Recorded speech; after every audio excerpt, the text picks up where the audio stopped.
끝까지 서는 교회, 이미 쫓겨난 자와 끝까지 서는 교회라는 제목으로 말씀의 은혜를 나누려고 합니다. 사랑하는 성도 여러분, 우리가 살아가는 이 세상은 참 아이러니한 것 같습니다. 어느 곳에서는 지금도 전쟁의 위협 속에 사람들이 고통받고 있습니다. 또 어떤 나라는 또 오랜 분단의 상처 속에 긴장과 불안을 안고 살아가기도 합니다. 또 안일한 모습도 보이기도 합니다. 또 어떤 나라는 당장에 위협이 없다는 이유로 또 그런 안일함에 빠져 있습니다. 같은 지구, 같은 시대를 살아가지만 어떤 곳은 긴장 속에, 또 어떤 곳은 이 무감각 속에서 살아가고 있습니다. 이것이 어떤 정치적인 어떤 현실적인 이야기만이 아니라 우리의 영적 상태도 이런 모습과 같이 서로 다른 모습으로 이렇게 살아가고 있지 않나, 그런 생각이 듭니다.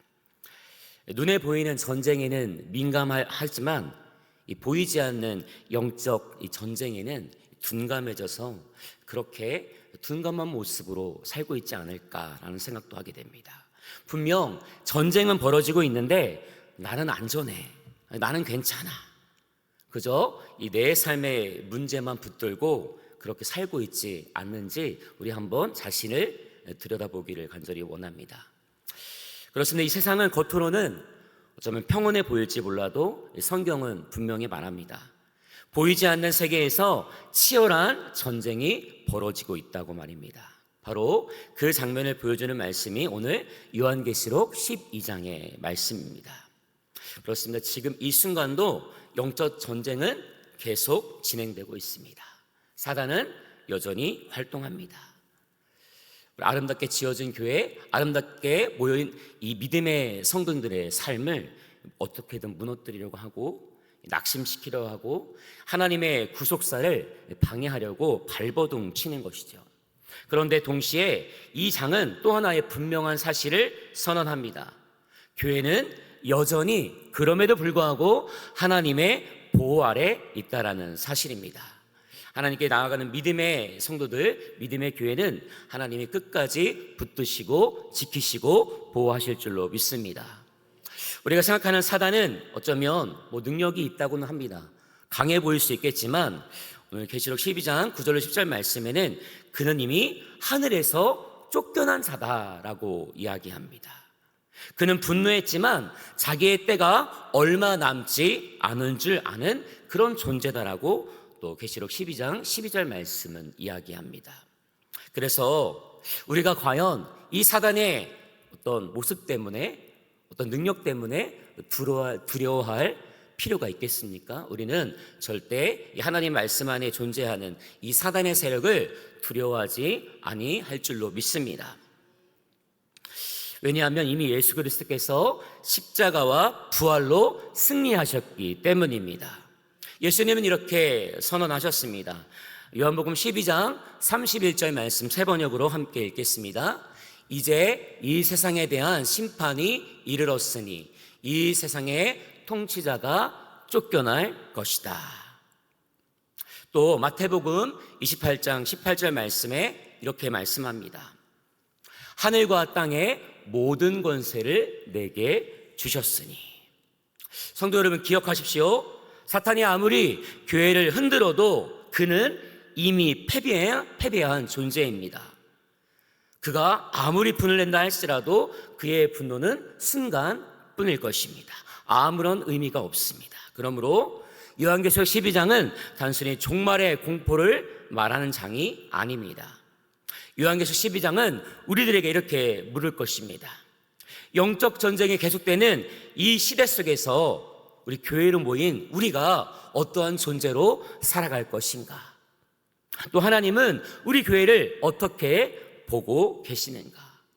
그리고 우리는 무엇으로 싸워야 하는가라는 질문을 하게 됩니다. 그러나 이 질문에 답하기 위해서 하나님은 오늘 말씀에 여러 가지 상황, 상징들을 통해서 말씀하고 있습니다. 여자가 나오고 아이가 나오고 붉은 용, 하늘의 전쟁, 광야, 강물 같은 이 상징들은 어떤 추상적인 그림이 아니라 영적 현실을 해석해주는 하나님의 언어가 되는 것입니다. 이제 우리는 이 상징들을 살펴보면서 하나님께서 교회에게 무엇을 보여주시고 무엇을 확신시키시며 무엇을 요구하는지 듣고자 합니다. 그렇습니다. 영적 전쟁은 계속 진행되고 있습니다. 그러나 이미 승리는 결정되었습니다.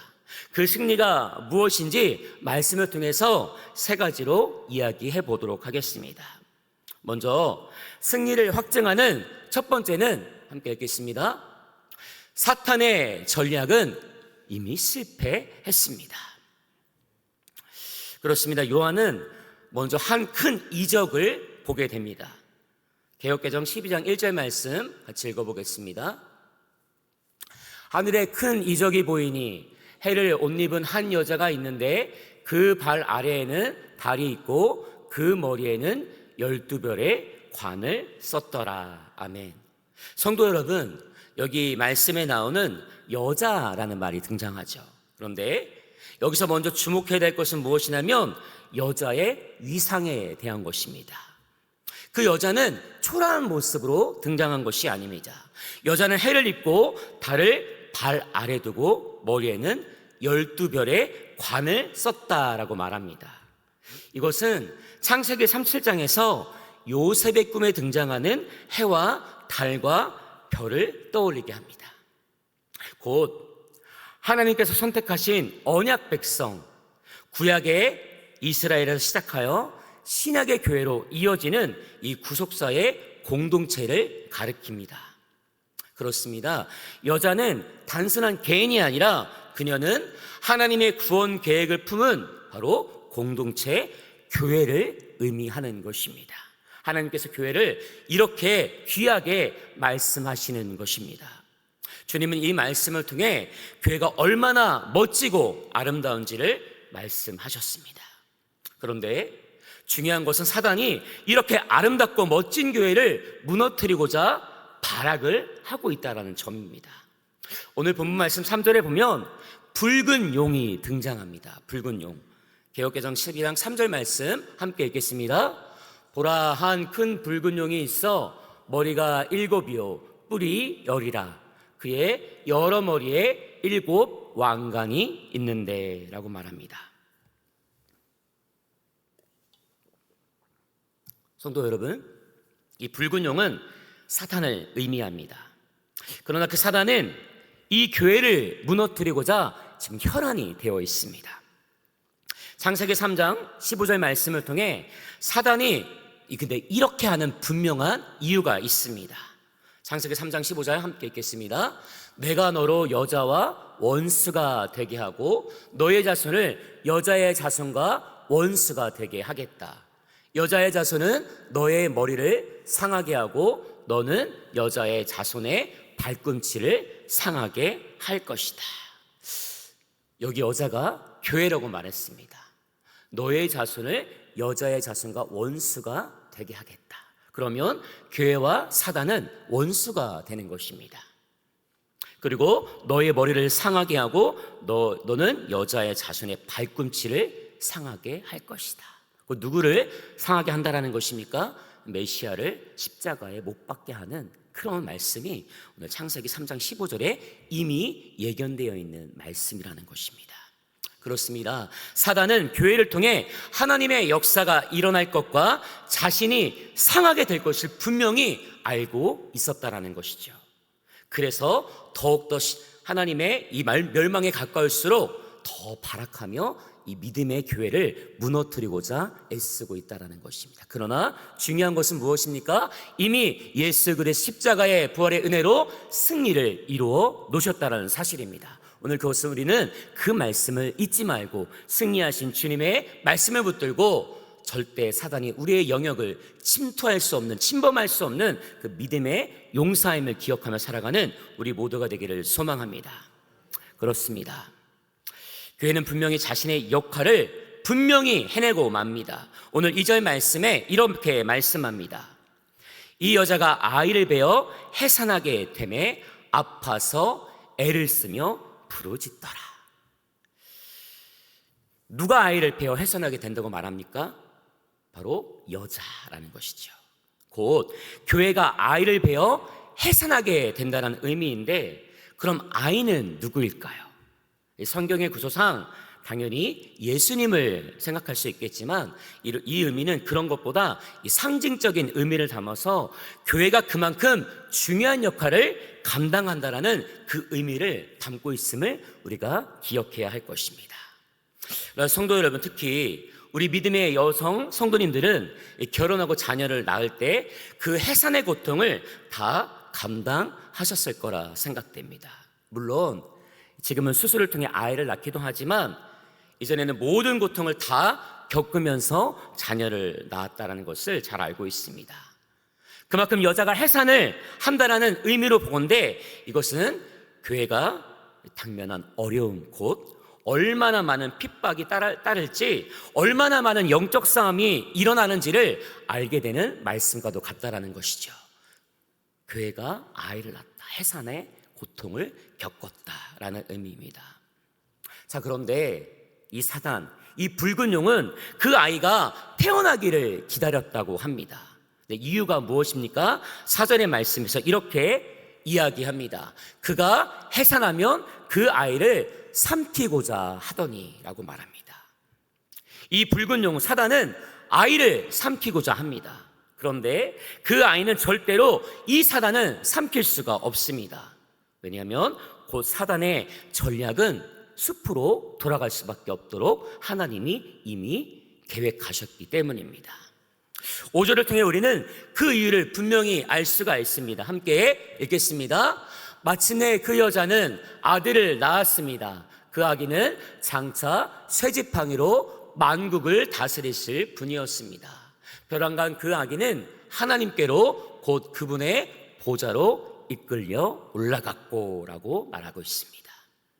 그렇습니다. 오늘 이 말씀과 같이 그 아기는 장차 쇠지팡이로 만국을 다스릴 뿐이며 하나님께 그분의 보좌로 이끌러 올라가셨기 때문에 사단의 전략은 절대로 완성될 수가 없는 것입니다. 그분이 누구입니까? 바로 예수 그리스도이십니다. 사실 구속사 전체를 보면 이 전략은 계속해서 반복되고 있습니다. 바로를 통해 남자아이를 죽이려 했던 사건, 헤롯을 통해 베들레헴의 아기들을 죽였던 그 사건, 십자가에서 예수님을 제거했던 그 사건들, 각 시대마다 악한 왕을 세워서 특별히 우리가 잘 아는 히틀러 같은 사람, 이변에 이라네오, 후메네오 같은 그런 사람들, 악한 무리에 속해 사단의 어떤 졸개가 되어서 그렇게 쓰임받는 사람들, 이렇게 사단은 언제나 하나님의 약속이 성취된 그 지점을 공격한다라는 사실입니다. 우리 성도님의 삶 속에서 하나님을 더욱더 가까이면 가까이 할수록 핍박이 따를 수밖에 없습니다. 사단은 어떻게 해서든지 공격하라고 할 것입니다. 그럴 때마다 우리가 말씀의 지혜를 얻고 정신을 바짝 차리고 하나님의 말씀 앞에, 보좌 앞에 나와서 기도하며 승리하는 우리가 될 수 있기를 소망합니다. 그렇습니다. 요한복음 12장 31절 말씀에 새번역을 이렇게 말씀합니다. 이제 이 세상에 대한 심판이 이르렀으니 이 세상의 통치자가 쫓겨날 것이다. 그렇습니다. 공중 권세 잡은 자가 누구입니까? 마귀입니다. 그러나 이 말씀과 같이 이 세상의 통치자는 예수 그리스도의 말씀을 통해서 쫓겨나게 되는 것입니다.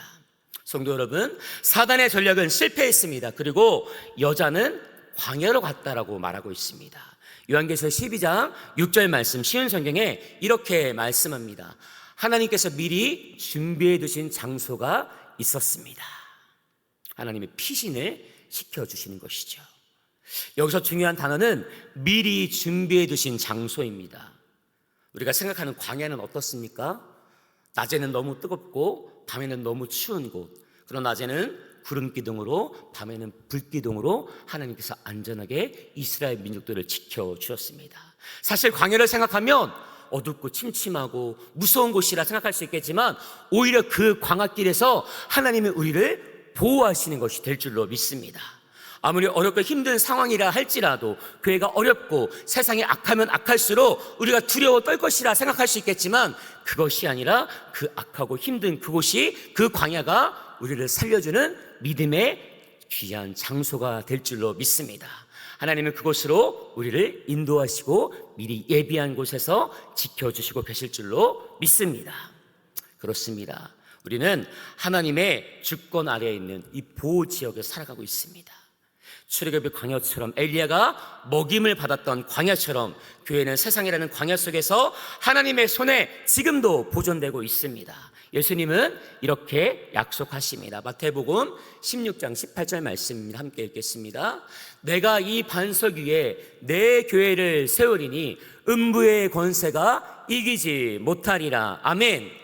하나님께서 우리를 반석 위에 세워주셔서 음부의 권세가 절대 우리를 이기지 못하도록 하나님께서 이미 예비해 두셨습니다.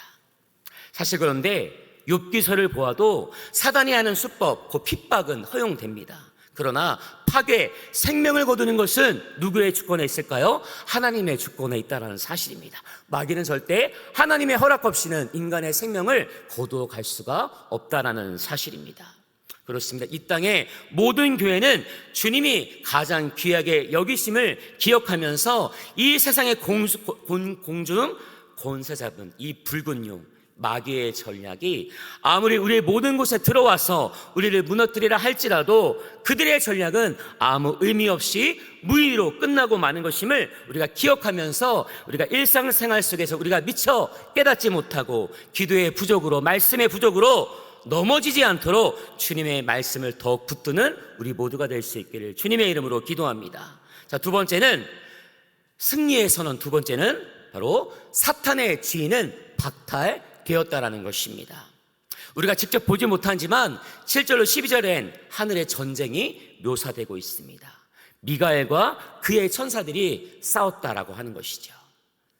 12장 7절 말씀, 하늘에 전쟁이 있으니 미가엘과 그의 사자들이 용과 더불어 싸울세, 용과 그의 사자들도 싸우나. 그리고 하늘에서 선언이 울립니다. 계시록 12장 10절 말씀에 이제야 우리 하나님의 구원과 능력과 나라와 그리스도의 권능이 나타났다. 우리 하나님 앞에서 밤낮 우리 형제들을 고소하던 자가 이제 쫓겨났다라는 것을 말씀합니다. 그렇습니다. 하늘의 전쟁으로 사단은 쫓겨난 것입니다. 사단이 하는 행위가 무엇입니까? 우리의 형제들을 밤낮 하나님 앞에서 고발하던 그러한 자다라고 말합니다. 그의 주무기는 무엇이었습니까? 참소하는 것입니다. 참소는 하나님과 사람을 멀어지게 왜곡시키는 말을 계속해서 한다는 사실입니다. 성도 여러분, 그러나 걱정하지 마십시오. 11절 말씀이 이렇게 말하고 있습니다. 함께 읽겠습니다. 우리의 동료들은 어린 양의 흘린 피와 자기들이 증언한 말씀을 힘입어서 그 악마를 이겨냈다. 그들은 죽기까지 목숨을 아끼지 않았다라는 것을 기억하면서 힘을 낼 수 있기를 소망합니다. 어린 양의 피는 법적 승리입니다. 로마서 8장 33절 말씀은 이렇게 말합니다. 하나님께서 택하신 사람들을 누가 감히 고발할 수 있습니까? 의롭다 하시는 분이 하나님이신데 라는 것이죠. 우리를 의롭다 하신 분이 하나님이신데 누가 우리를 감히 고발할 수 있겠습니까? 그렇습니다. 우리가 이 말씀대로 주님 안에 하나님 말씀 붙들고 우리가 승리를 이루기를 간절히 소망합니다. 또 세 번째 승리는 무엇입니까? 사탄의 시간은 짧다라는 것입니다. 절대 길 수가 없습니다. 하늘에 쫓겨난 용은 땅으로 내려왔습니다. 자기의 때가 얼마 남지 않은 줄을 알므로 크게 분내어 너희에게 내려갔다라는 것이죠. 땅으로 사단은 내려왔습니다. 마귀는 자신의 때가 얼마 남지 않아서 분노했다라고 말합니다. 그 분노는 그러나 강한 모습이 아닙니다. 그 분노는 자신의 소멸에 대한 어떻게 해요? 참혹한 절망이다, 절규다라고 표현할 수가 있겠습니다. 그러나 사단은 마지막까지 발악할 것입니다. 마지막까지 우리 교회를 흔들고 무너뜨리려 할 것입니다. 그러나 기억하십시오. 오늘 말씀을 통해서 사단의 세력들은 절대 하나님께서 그저 내버려 두시지 않으셨습니다.